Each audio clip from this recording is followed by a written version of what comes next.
Bienvenue sur les news de Samir. Aujourd'hui, on va parler de l'actualité et en ce moment, c'est la révélation qui a été faite concernant Hanouna. Hanouna aurait invité dans sa villa Jordan Bardella à manger un bout et à discuter politique. Donc ça va être très intéressant d'analyser ce fait-là. Ensuite, je vous l'avais dit, hein, j'en avais fait des vidéos il y a de cela plusieurs années. Concernant le fantasme, le rêve de Cyril Hanouna, qui est de devenir président de la France. Vous pensez ça cocasse, mais c'est la réalité et ils sont en train de mettre ça en place bien comme il faut. On va réagir à tout ça. Nous avons aussi, bien évidemment, Raquel Garrido. En fait, il y a un député, Ali Diouara, qui fait partie de la LFI, qui a été élu légalement, et nous avons Raquel Garrido qui n'accepte pas cette défaite et qui lui tombe dessus. Je rappelle qu'Ali Diouara est noir et que Raquel Garrido est une amie d'Hanouna. Et donc, en fait, tout ça, excusez-moi, il y avait un petit moustique. Tout ça, derrière, il y a plein de petites réflexions à apporter. Et je vous laisserai mettre de vos pensées face à mon discours. Alors, c'est parti. Avant ça, bien évidemment, je vous invite à vous abonner. Vérifiez que vous êtes bel et bien abonné. Laissez un commentaire, un like pour le référencement. Me rejoindre sur les réseaux sociaux, sur mes chaînes secondaires. Et surtout, n'hésitez pas à hésiter à vous abonner sur cette chaîne-là. Hein. C'est la base. Une photo de Jordan Bardella, invité chez Cyril Hanouna à Saint-Tropez, gardée secrète. Dans une enquête parue ce mercredi 17 juillet, Mediapart révèle que Mimi Marchand, figure de la presse People, s'active depuis 5 jours pour empêcher la publication de clichés propices à susciter la polémique, montrant le président du RN et l'animateur de C8 dîner dans la maison de vacances de ce dernier. Alors, comprenez bien une chose, là les enfants, ça j'en ai suffisamment parlé que le problème surtout de la communauté des M de France, mais de la population, surtout hein, des citoyens, parce que vous êtes tous issus de la base. Quand je dis de la base, faut comprendre, hein, moi je parle d'un médecin, d'un chirurgien, comme d'un caissier, comme d'un fermier, tout ça, c'est la base, c'est le concret, c'est ceux qui travaillent, tu vois, vous êtes généralement des gens honnêtes, simples.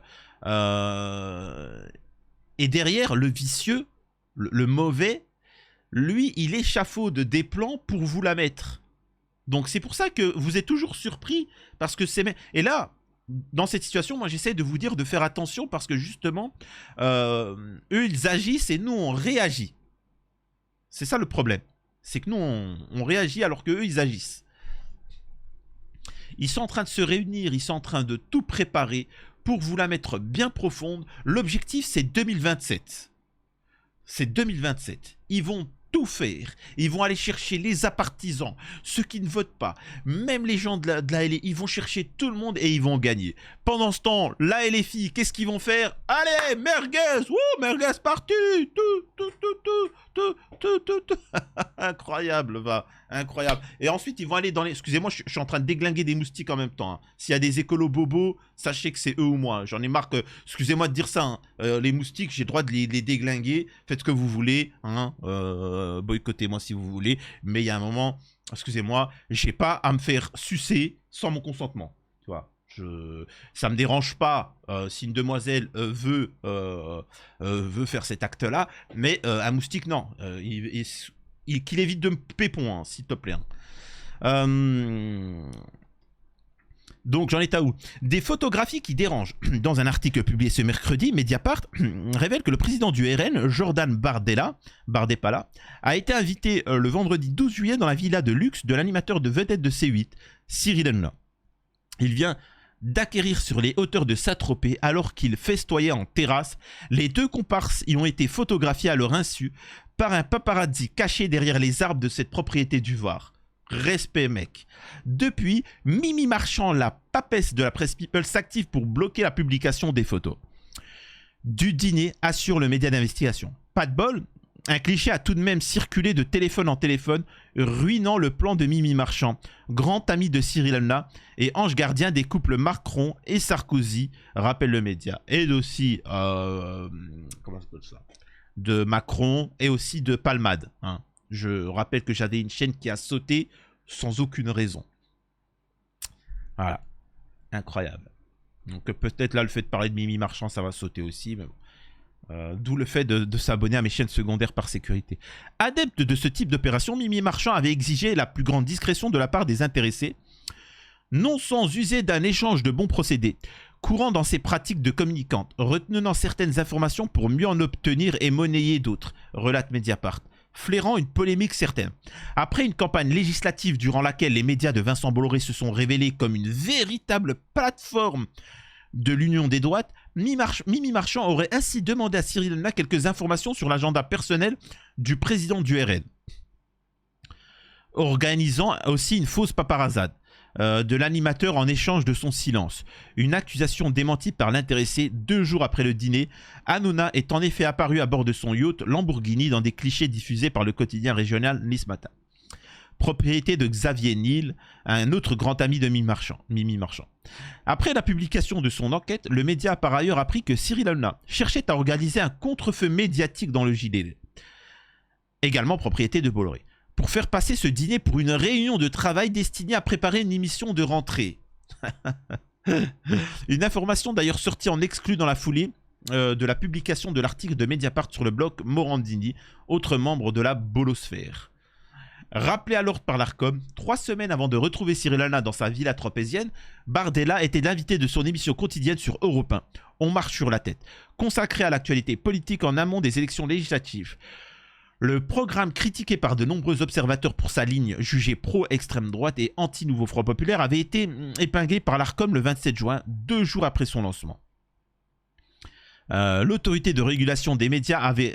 ce qu'il faut comprendre, c'est qu'Hanouna, là, il a une... En fait, il a un objectif. Il a un discours ultra-sioniste et un discours ultra-libéral, ultra-capitaliste. Donc, tout ce qui est à gauche, il ne peut tolérer. Il ne peut tolérer. Et donc, qu'est-ce qui est compatible à l'heure actuelle? C'est 1, la Macronie, et 2, le RN. Sauf que le RN, ils sont en mode full sioniste. Donc, en fait, il est RN compatible. Et on a pu le voir petit à petit. Alors maintenant, il a fait son coming. Enfin, ouvertement, il explique qu'il est pro-RN. Hein. C'est bon, faut pas déconner. Il invite que à longueur de journée, d'émissions. Tous ses chroniqueurs pensent de la même manière. Ça, je l'avais dénoncé, beaucoup m'avaient tombé dessus parce que j'avais dit ça. Bon, c'est malheureux que maintenant ça en devenu un fait commun. Et je peux vous assurer d'une chose, Hanouna prépare l'élection présidentielle, peut-être pas forcément pour 2027, mais Hanouna, je vous dis que son plus grand rêve est de devenir président de la France. Il se rêve être un... comment il s'appelle ? Un Donald Trump, ou plutôt comme un, comment il s'appelle, Zelensky. Zelensky, il faut savoir que c'était le Hanouna d'Ukraine. Hein. Il faut savoir que c'était le mec qui faisait le mariole. Tu vois, il était même plus guignolesque qu'Hanouna. Et pourtant, il est devenu président. Hanouna, comme il a... Alors, il pense, hein, mais il pense qu'il a... Mais le problème, c'est que personne ne va voter pour lui. Les Français ne sont pas idiots. Le groupe Bolloré, etc., ils ont mis en avant le RN, mais le RN faisait déjà des bons scores. Vous voyez ce que je veux dire? Ils ont aidé à... Ils ont fait gagner des voix, certes. Mais le candidat Bolloré, le candidat sioniste, le candidat, etc., c'est ZOS 2022. Et vous avez vu que ZOS 2022 a fait 0,6%. Mais vous verrez qu'Hanouna, tôt ou tard, va faire de la politique. Et pas de la politique pour devenir député. Il s'en balait de devenir député. Mais être président de la République. On verra. Clippez-moi ça, on verra si j'ai raison ou pas. L'autorité, l'ARCOM, avait rappelé Europe 1 ses obligations en matière de pluralisme, d'honnêteté vis-à-vis de l'actualité électorale, estimant notamment blablabla, voilà, dont Jordan Bardella, dans lequel l'animateur a toujours pris soin d'afficher une certaine distance lorsqu'il le recevait dans ses émissions, précise Mediapart, jusqu'à ce fameux dîner. Donc voilà, donc encore une fois, il fait semblant, oui, je suis opposé à lui, c'est un peu différent. Mais en fait, ils sont amis, les gars, ils tapinent ensemble, ils mangent ensemble et ils préparent. Ils préparent, tu vas dire ça, l'année prochaine, tu vas dire ceci, cela. Au moins, c'est pas méchant ce que je vais dire, on peut tout reprocher à Hanouna, à Bardella et à ces gens-là, mais au moins, eux, ils travaillent. Pendant ce temps, là, les filles, ça mange des merguez, ça va sur des plateaux de télé et ils répondent au tribunal. Ah, vas-y, machin, non, je sais pas. Les gars, allez chercher, allez essayer à lâcher votre haine des Algériens et chercher à essayer de travailler et à convaincre ceux qui ne pensent pas comme vous ou ceux qui sont déçus. Je sais que c'est un peu plus difficile que de se faire une soirée merguez, mais Hanouna, c'est ce qu'il fait. Hein. Hanouna, il a fait son travail pour aller essayer de chercher ceux qui ne votent pas, la populace, bien qu'il les déteste. Donc voilà. Quand je vous... Et regardez ça, petit à petit, vous allez voir de plus en plus de personnes s'exprimer pour dire Hanouna président. Nous aurons bientôt une association Hanouna président. Les médias vont dire qu'un sondage met Hanouna à 30% lors de l'élection 2027. Les gars, vous allez voir. Vous ne me croyez pas? Regardez sur comment on appelle ça, sur l'émission BFM RMC. Est-ce qu'un Trump est-il plausible en France? Et regardez, en fait, on est en train de doucement vous glisser Hanouna. Écoutez. Pour moi, c'est Hanouna et c'est pas trop tard pour que ça se fasse en 2027. Ah oui, Hanouna, pour vous, c'est Trump. Bah, c'est quelqu'un qui parle à tout le monde, qui a des succès, on l'aime pas. Il a des succès, ça ressemble à du Trump. Il est indépendant financièrement, il court pas après l'argent public, ça ressemble à du Trump. Il est décrié à droite, à gauche, ça ressemble à du Trump. On lui fait des procès, ça ressemble à du Trump. Il est poursuivi par la partie extrême gauche comme si c'était un épouvantail. Ça ressemble à du Trump. Je vois pas ce qui différencie lui. On lui reproche d'être vulgaire à la Trump. Vous cherchez chaque chose qu'on reproche à Trump, vous le retrouvez chez Hanouna.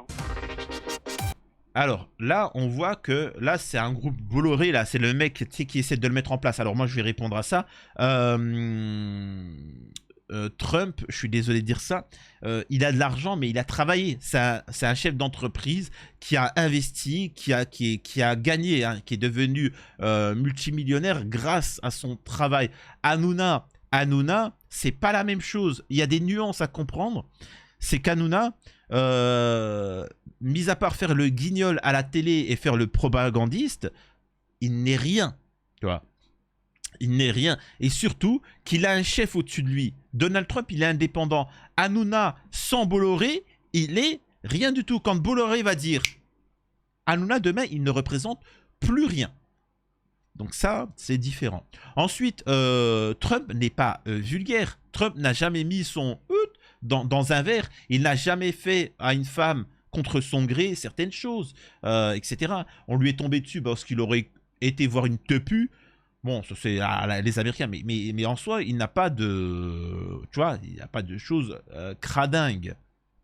Et ensuite, la différence, c'est que Trump dit l'Amérique d'abord. Il dit son pays d'abord, alors qu'Hanouna dit Israël d'abord. C'est ça la nuance, c'est ça la différence. Trump dit justement il faut augmenter le SMIC, il faut augmenter le business aux États-Unis, il faut développer les États-Unis. Un Trump, c'est l'équivalent de Mélenchon. Mélenchon, on a essayé de lui faire la même chose. Deux personnes qui ont été condamnées à 20 ans. C'est des gens qui disent la France d'abord. Mélenchon, il a dit les agriculteurs français sont protégés par rapport aux autres agriculteurs qui sont payés moins cher et donc forcément les prix sont moins chers. Désolé, il faut les protéger. Il est protectionniste. Pas Hanouna. Donc je suis désolé, Mélenchon ressemble plus à la figure de Trump. Mais bon, c'est comme ça. On a besoin de vous le mettre en avant. On nous dit qu'il fait une réussite. Il est détesté. Hanouna est détesté. Hanouna est détesté par tous les Français. Les seuls Français qui le soutiennent, c'est entre guillemets, les droits tardés, mais les droits tardés l'utilisent. Ils le considèrent comme un moyen. Ils savent qu'il est dégueulasse, mais ils l'utilisent par intérêt pour propager leurs idées. Mais jamais les électeurs du RN vont voter pour Hanouna, tu vois. C'est pas méchant, hein. Donc tout ça, c'est peine perdue pour Hanouna, mais c'est son fantasme. Et on est en train d'y arriver. Alors, derrière, ça me permet, moi, de rebondir sur une petite information qui peut-être n'est pas liée pour vous, mais pour moi, c'est lié. Raquel Garrido dépose un recours pour faire annuler l'élection du député LFI Ali Diouara. Comme on l'a dit, hein, les Renois, les Maghrébins, etc., jamais on vous laissera la place libre. Il faudra se battre pour l'avoir, il faudra se battre pour la conserver, il faudra se battre pour la défendre. Enfin, c'est un truc de ouf. Jamais ils seront tranquilles. En tant que chef de service à la mairie de Drancy, le nouvel élu occupe une fonction lui interdisant de concourir à une élection. Une proche de la maire Aude Lagarde a également saisi le Conseil constitutionnel. Ali Diouara avait-il le droit de candidater aux législatives? C'est la question que devra trancher le Conseil constitutionnel saisi ce jeudi 17 juillet de 2 recours électoraux. L'une par la députée sortante Raquel Garrido, battue par ce dernier, l'autre par une habitante de Drancy. En effet, le candidat du Nouveau Front Populaire que la France Insoumise avait choisi d'investir à la place de Raquel Garrido, puni pour avoir dénoncé le manque de démocratie interne du mouvement. Non, puni pour avoir fait un parti politique en cachette derrière et avoir trahi Mélenchon. Mais bon. Donc Ali Diouara est employé par la mairie de Drancy en tant que responsable de centre des ressources associatives, selon la fiche de poste consultée par Libération. Or, le code électoral précise que parmi les fonctionnaires inéligibles, s'ils exercent leurs fonctions depuis moins d'1 an à la date du scrutin, figurent les chefs de service des communes de plus de 20 000 habitants, ce qui est le cas d'Ali Diouara à Drancy, commune de près de 70 000 habitants. Des restrictions qui visent à anticiper de potentiels conflits d'intérêts selon le site. Bon, alors, est-ce qu'il fait ces 2 métiers en même temps? Non, bah voilà, c'est bon, c'est réglé. Arrivé 3e à l'issue du premier tour des législatives dans la 5e circonscription de Seine-Saint-Denis, Raquel Garrido pourrait-elle retourner à l'Assemblée si l'élection était annulée de mauvaise grâce? Celle qui a été depuis lancée l'après, avec d'autres dissidents Nouveau Front Populaire, avait décidé de se retirer au profit d'Ali Diouara. Le candidat officiel du Nouveau Front Populaire, qui avait finalement battu Aude Lagarde, la maire UDI de Drancy, avec plus de 60% des voix. Jointe par Libération, Raquel Garrido n'a pas souhaité faire de commentaires. C'est sans pitié. Ils sont aucune pitié. Et là, vous voyez bien que c'est de gauche. Vous savez, le racisme de gauche, cette volonté de gauche de vouloir nuire. Ali Diouara, il était bien quand il mangeait des cacahuètes, tu vois. Quand on était là, tiens, vas-y, va vers tes congénères. Eh, faut savoir qu'en fait, et c'est pour ça, moi, je dénonce aussi le racisme de gauche. C'est-à-dire que tu as le droitard qui te dit tu n'as rien à faire ici, tu n'es pas français, alors que tu dis si, je suis français, etc., etc. Mais il te dit non, tu peux pas.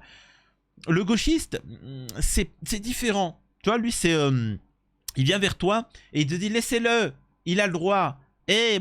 Ali, Diouara, moi, ami. Puis Ali Diouara, il est là, mais qu'est-ce que tu me racontes? Je suis compétent, j'ai exercé plusieurs fonctions. Et je te comprends très bien. Ami, manioc, tam, comment, boubou africain, ami, tu vois. Et en fait, il fonctionne comme ça.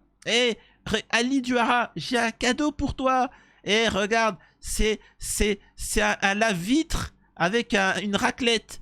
Toi, venir chez moi, toi sur la tête, travailler. Ok? Non mais, excusez-moi de dire ça, je travaille, vous inquiétez pas, j'ai un toit, j'ai une famille, j'ai les enfants, c'est bien gentil. Ah mais... Ah, tu parles bien français? Oui, je parle bien français, enfin, je ne vois pas pourquoi tu as pensé le contraire. Ah, il est un peu radical, hein. Ça, c'est un Renoir qui est radical, ça. Ah non, là, c'est pas bon. C'est comme ça que fonctionne la gauche. Donc, Ali Diouara, soutien total, et il faudra le soutenir. Ils ne le laisseront jamais tranquille, en liberté. Jamais. Sachant que Garrido est une amie d'Hanouna. Elle passe tout le temps dans ses émissions. Et le système, comprenez que le système profond a ses tentacules à droite, à l'extrême droite, mais aussi à l'extrême gauche. Et tant mieux qu'il y ait eu cette fissure, cette cassure pour savoir qui est qui. Ne vous trompez pas. Sachez que les groupes Bolloré et le système sont en train d'acheter tout le monde pour avoir un discours et vous la mettre. J'ai pu voir que à gauche, la LFI allait vers des influenceurs qui vont leur mettre bien profonde. Et tant pis pour eux. Mais c'est comme ça. Moi, j'aurais averti. Après, ils n'ont pas voulu écouter parce que d'origine algérienne. Mais c'est comme ça. Voilà ce qu'il en est. Ils vous préparent du sale dans les années à venir. Et justement, ils vont censurer toutes les chaînes, tous les gens qui vont dénoncer ce système-là, dont moi. Et ils l'ont déjà fait.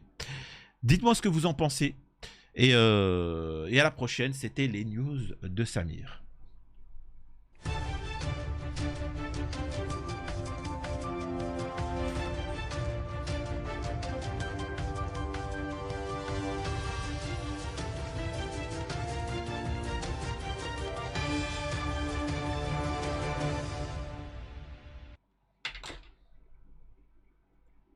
J'aime bien, tu sais, il tombe sur Ali Djouara, il lui tombe dessus alors que, tu sais, c'est positif, tu vois. 37 ans, Djouara, épinglé pendant la campagne pour des tweets contre la CGT qui qualifie d'organisation syndicale la plus corrompue et la plus sectaire. Je rappelle que la CGT et les syndicalistes, pendant la crise des Gilets jaunes, ils étaient tous aux abonnés absents. Ils étaient tous absents contre les Gilets jaunes. C'est faux, quoi. Ou contre le socialiste Glucksmann, accusé d'être sioniste. Mais vraiment, c'est très bien. C'est très bien. C'est magnifique. Donc, ne lâchez rien. Et de toute façon, on sera là. Mais vraiment, pensez à me rejoindre sur les chaînes secondaires par sécurité. C'est-à-dire que, voilà, si vraiment cette chaîne saute, au moins la chaîne secondaire ou autre deviendra la chaîne principale.